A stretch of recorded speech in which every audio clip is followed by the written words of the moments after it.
G'day, Mike here, and in this short video I'm just going to cover some notes I took while watching John Lee Dumas from Entrepreneur on Fire. He gave an hour-long workshop webinar, so how to create a podcast. John covers a few of the myths, such as people who say they haven't got time. John used to make one podcast a day, one interview a day. Currently he's up to even 15 interviews in a day. It's not unusual, so people who say they haven't got time, they just need to focus on what's important. Okay, so some people say they're not technical. Well, you don't need a lot of technical skill. A phone is ample. Some people say they haven't got a voice for radio. Look, this isn't the BBC anymore. Who cares what people think about your voice? If they don't like you, they can go and listen to someone else. And if you don't like your own voice, well, you're stuck with it, so get used to it. He covers who is John. He shows his studio setup in his room. Pretty slick, but again, you can do it anywhere. You know, you don't need a professional recording studio. I just look at my setup here and it's nowhere near that.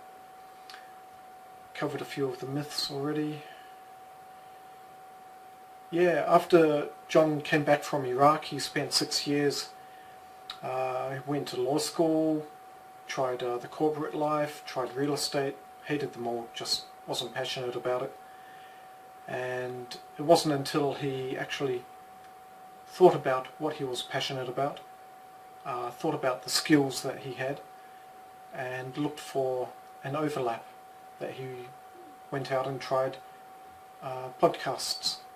He had no experience giving interviews, had no internet experience, had never done anything social on the internet, just gave it a go.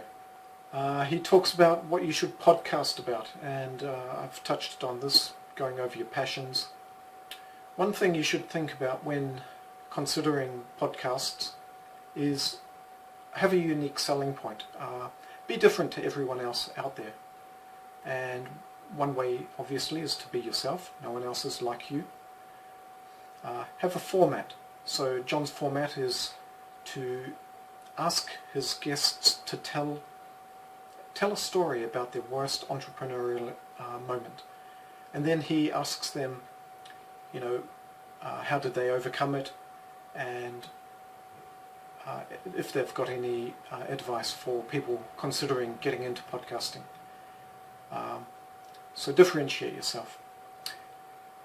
As well, I think this is equally important, is to know who your audience is, your avatar.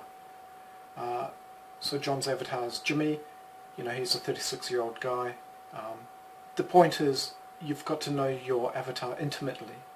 You should be able to write a couple of thousand words on who they are and how they think, what their problems are, do they have kids, where do they live, their lifestyle, their ambitions, their goals, the problems they're facing in life. If you can't do that, then you need to do more research on who your ideal audience is. He goes over some of the equipment that you can use. He particularly liked the ATR 2100. It's around $60. I think he gave it a rating of 6 to 8 out of 10. It's a medium range microphone, but he went with the higher quality Hale PR40. On reflection, he said he didn't think he really needed it, when the ATR 2100 would suffice. Talks about some editing software. Then he goes over a 7-step podcast process. This is where he actually records a brief audio clip, adds the intro and outro, exports it, tags the MP3 file, which is important to embed certain keywords in there. He uploads it lip-sync, and then he publishes it and submits it to iTunes. Some tactics to grow your podcast audience. Leverage podcast directories. So the big one is iTunes. There's SoundCloud, Spotify, Stitcher Radio. If you're not using the larger podcast platforms, then you're not going to reach a large audience. It talks about how iTunes have 500 million active users, 45 million searches per month, and then he talks about different ways to launch your podcast and how to do it effectively so you reach and grow your audience. Yeah, that's the maximize new and noteworthy. So if you can get on there, then you're going to be seen. You've just got to do it the right way. Leverage your guest's audience. So when if you're interviewing someone like Tim Ferriss, for example, you could, on the morning of the interview, just send him an email saying, hey, just reminding you about the interview, and here are a few links to send to your audience if you'd like. Leverage social media.